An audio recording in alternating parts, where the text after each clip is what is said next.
Sveiki visi! Jūs žiūrite kanalą Bitai ir Baitai. Šiandien mes trumpai kalbėsime apie sinchroninį kodą. Prieš pradedant, prašau paspauskite mygtukus like ir subscribe.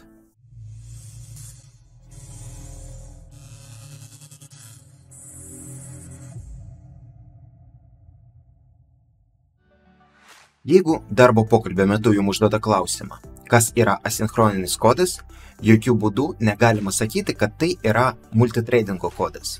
Multitradingas ir asinchroniškumas tai visai skirtingi dalykai. Jie susiję, bet tai nėra tas pats. Teoriškai asinchroninis kodas gali veikti ir ant vieno thredo. Tarkim, parašysim tokį paprastą kodą ir pažiūrėsime, ant kokių thredų tas kodas veiks. Tarkim, čia mes laukiam, kol visi tie taskai suveiks, o čia mes paleidžiam kiekvieną taską vienas po kito. Ir jeigu pažiūrėsime į rezultatą, tai galim pastebėti, kad mes paleidėm pirmą taską ant pirmo thredo ir po to kontekstas buvo perjungtas į antrą taską. Jis taip pat buvo paleistas ant pirmo thredo, o po to pirmas pasibaigė ant ketvirto thredo, o antras pasibaigė ant šešto thredo. Ir tik tada mes vėl trečią paleidėm ant pirmo thredo ir jis pasibaigė ant ketvirto thredo.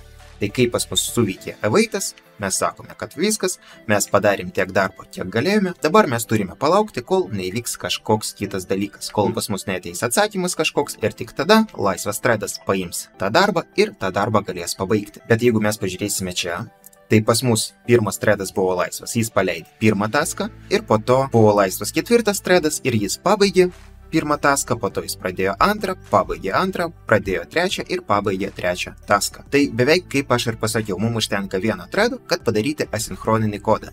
Pagrindinė idėja yra tokia, kad mes padarome sąrašą darbų ir po to .NET'as žiūri, koks thredas yra laisvas ir duoda tam thredui tą darbą. Ir dabar parašysime identiškus kodus, bet vienas veiks su thredais, o kitas veiks su taskais. Tai naudos asincroninį programavimą. Čia pas mus yra identiški kodai. Tik vienu atveju mes kūriam thredus, kitu atveju mes kūriam taskus. Ir mes paleidžiame ciklą, 10 kartų tas ciklas suveiks, užlokins mums konsolę, kad išvedimo metu kursorius neperšoktų kažkur kitur.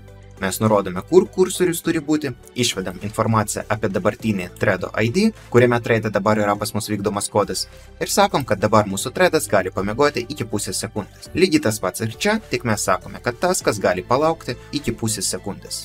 Ir kol taskas laukia, tas thredas gali nueiti ir padaryti kažkokį kitą darbą. O visas kitas kodas identiškas. Na ir dabar mes iš pradžių paleisim multitradingo kodą, kai mes naudojame daug thredų, o po to pažiūrėsime, kaip tas pats kodas veikia su taskais.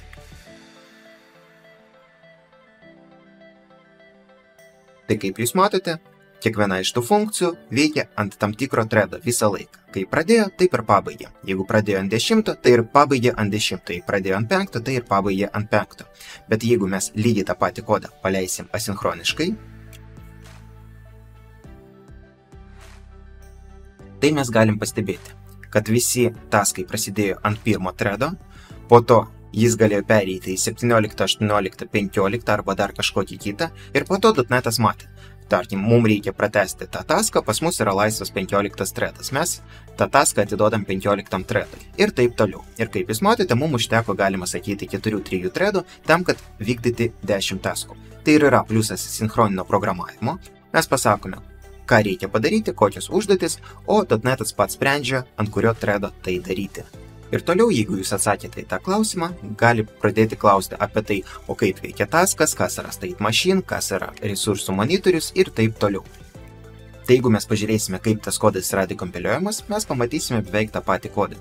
Tik pas mus atsiranda statikai ir main funkcija. Bet jeigu čia mes pridėsime taskus ir asinchroninį programavimą,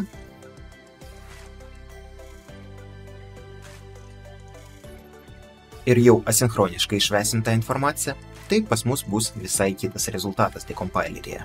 Tai mes galim pažiūrėti, kad mūsų asinchroninis metodas tampa tipu, kuris implementuoja interfeisą iAsyncStateMachine. Ir čia pas mus atsiranda task builderis, awaiteris ir metodas moveNext, naudojant kurį mes vykdome visus status. Bet čia jau tema kitam video ir apie tai mes dar su jumis kalbėsime. Dabar jūs žinote, kaip atsakinėti į klausimus susijusius su thredais ir asinchroniniu programavimu. Jei norite užsakyti pamoką, galite tai padaryti paspaudus pirmą nuorodą video aprašyme. Ačiū, kad žiūrėjote, lauksiu jūsų kitoje pamokoje.